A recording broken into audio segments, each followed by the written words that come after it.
আসসালামু আলাইকুম। Home tube cooking চ্যানেলের প্রিয় ভিউয়ার্সদের জন্য আজকের রেসিপিতে থাকছে ভেজ চাউমিন। বিকেলের স্ন্যাক্সে ক্রাঞ্চি ক্রাঞ্চি টেস্টি কিছু খেতে চাইলে এই অসাধারণ ভেজ চাউমিনটি বানিয়ে ফেলতে পারেন। দেখতে যেমন সুন্দর, খেতেও কিন্তু অসাধারণ হয়। তবে কিছু টিপস অ্যান্ড ট্রিক্স ফলো করলে এই স্বাদ কিন্তু দ্বিগুণ বেড়ে যাবে। চলুন দেখে নেওয়া যাক রেসিপিটি। প্রথমে আমি বেশ কিছুটা জল সসপ্যানে গরম করতে দিয়েছি। তার মধ্যে দিয়ে দিয়েছি সাদা তেল আর দিয়ে দিয়েছি বেশ কিছুটা লবণ। জল ফুটতে শুরু করেছে। আমরা এখানে ডিমের যে হাক্কা নুডলস পাওয়া যায়, এটা কিন্তু ডিম দেওয়া, সেটা কিন্তু আমরা এখানে ইউজ করেছি। তারপরে জল ফুটে এলে আমি এই হাক্কা নুডলসটা দিয়ে দিচ্ছি। আমরা ততক্ষণ পর্যন্ত এই হাক্কা নুডলসটা সেদ্ধ করতে থাকবো যতক্ষণ পর্যন্ত খুব ভালোভাবে সেদ্ধ হয়। একদম গলিয়ে ফেলা যাবে না, এরকম একটা টান দিলে তারপরে যাতে ছিঁড়ে সেই রকমভাবে সেদ্ধ করে নিতে হবে। আমাদের নুডলস কিন্তু সেদ্ধ হয়ে গেছে। এবার আমি একটা স্ট্রেনারে জল ছেঁকে নিচ্ছি। সেই ছাঁকুনিতেই সামান্য কিছুটা তেল দিয়ে দিচ্ছি যাতে করে নুডলসটা একে অপরের সঙ্গে লেগে না থাকে, স্টিকি ভাবটা যাতে না তৈরি হয়। এবারে আমি একটা চাইনিজ কড়াই নিয়েছি। চেষ্টা করবেন ননস্টিক কড়াই কিংবা এরকম ধরনের চাইনিজ কড়াই ইউজ করতে, যাতে করে তলায় না লেগে যায়। এবার আমি সেই কড়াইতে সাদা তেল দিয়েছি। সাদা তেল দিয়ে বেশ কিছুটা রসুন কুচি দিয়ে দিচ্ছি আদা কুচি, আর দিয়ে দেব লঙ্কা কুচি। ভেজ চাউমিনে ভেজগুলো কেটে রাখাটাই কিন্তু আসল ব্যাপার। আমি এখানে গাজর, বাঁধাকপি, বিনস, স্প্রিং অনিয়নের সাদা পাটটা, ক্যাপসিকাম, পেঁয়াজ কুচি আর স্প্রিং অনিয়নের সবুজ পাটটা কেটে নিয়েছি আগে থেকেই।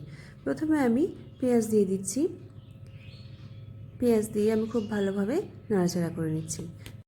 এবারে দিয়ে দিচ্ছি লম্বাটে ভাব করে, মানে জুলিয়ান কাট করে কেটে রাখা গাজর। চেষ্টা করবেন সবজিগুলো একই ধাঁচের করে কাটতে। তারপরে দিয়ে দিচ্ছি আমি বাঁধাকপি।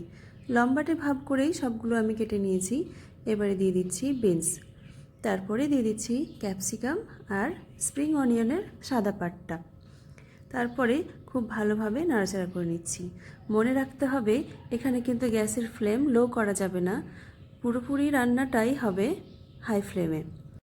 যে কোনো চাইনিজ ডিশ দেখবেন হাই ফ্লেমেই তৈরি করা হয়, যাতে করে সবজিগুলো পুরোপুরি সেদ্ধ না হয়ে যায়, সবজির একটা ক্রাঞ্চিনেস যাতে থাকে, তাই জন্যই পুরোপুরিভাবে হাই ফ্লেমে রান্না করে।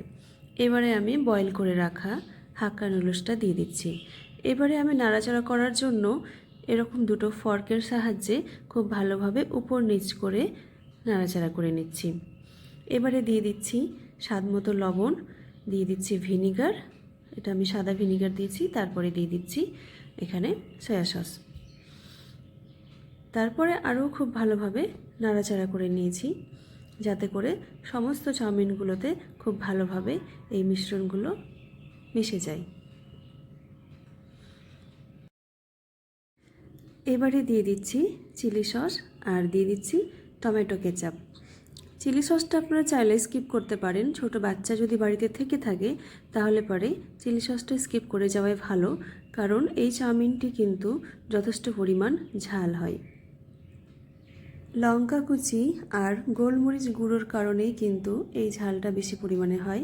তবে গোলমরিচ গুঁড়ো স্কিপ করতে যাবেন না, তাতে করে কিন্তু স্বাদটা কমে যাবে।